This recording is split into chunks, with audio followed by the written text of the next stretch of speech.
Hi, my name is Sanchi, roll number 24, class 11C, and the program allotted to me is the sum of series, and the required program is given below. Let me explain the program. The first line of the program #include iostream.h. In this statement, the preprocessor directive is asking the compiler to include the header file iostream.h, through which it will enable us to use the input-output functions. The next statement #include conio.h, in which this preprocessor directive is asking the compiler to include the header file conio.h, through which we can use the functions like clear screen and getch. The third line, in this the preprocessor directive is asking the compiler to include math.h, which will enable us to use the mathematical function in the program like we have used here, power. Void main, through this statement the execution of the program will begin. Clear screen, as it will enable us to clear the screen before displaying the output. Int x and n, these variables are to be input by the user.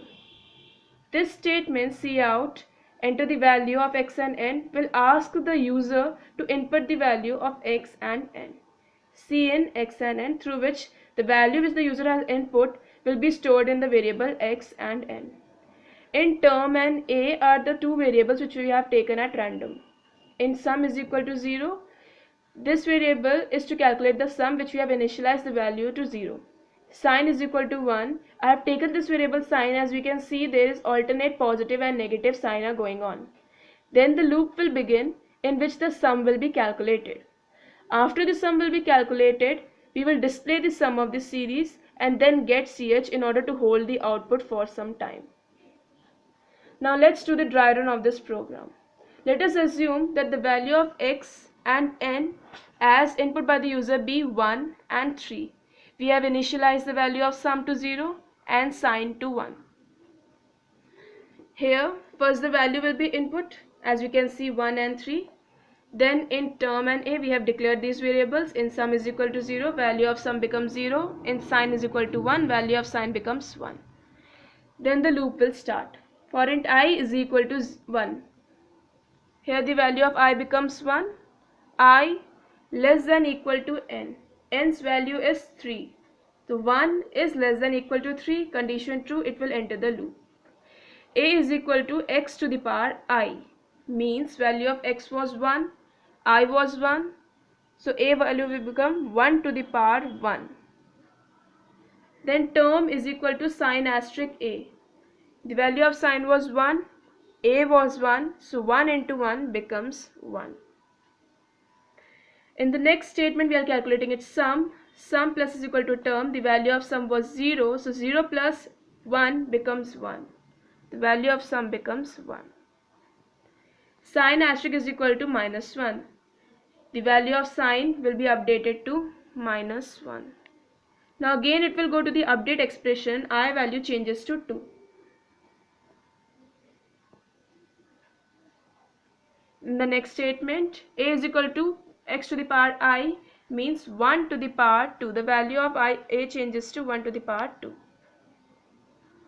In the next statement, again the value of term changes to sign asterisk a, means minus 1 into 1 to the power 2. It becomes minus 1 to the power 2. In the next statement, again we will calculate its sum. Sum last value was 1, so it becomes 1 plus minus 1 to the power 2, which will become 1 minus 1 to the power 2. So it will become 1 minus 1 to the power 2. The value of sign changes. Sign asterisk is equal to minus 1. Last value of sign was minus 1, so minus 1 into minus 1 becomes plus 1. So its value changes to plus 1. Again the flow of control will go to the update expression I plus plus, and the value of changes to 3. 3 less than equal to 3, condition true, it will again enter the loop. A is equal to x to the power I. The last value of x was 1 and I was 3. So 1 to the power 3 becomes the value of a. So its value becomes 1 to the power 3. Term is equal to sign asterisk a. The last value of sign was plus 1. 1 into 1 to the power 3, it becomes plus 1 to the power 3. We will calculate its sum. Sum plus is equal to term. The value of sum was 1 minus 1 to the power 2, and it will add 1 to the power 3 to it.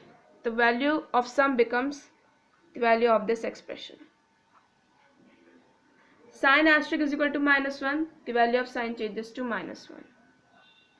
Again it will go to the update expression I plus plus. The value of I changes to 4. It will check the value of I in the test expression. 4 less than equal to 3. The condition is false. So it will exit the loop. See out sum. So the value of sum will be output, which would be 1 minus 1 square plus 1 cube. The value of this expression will be our output. It will be 1 minus 1 plus 1. 2 minus 1 is equal to 1. So the output will be 1. In get ch, it will hold our output, and thus our program ends.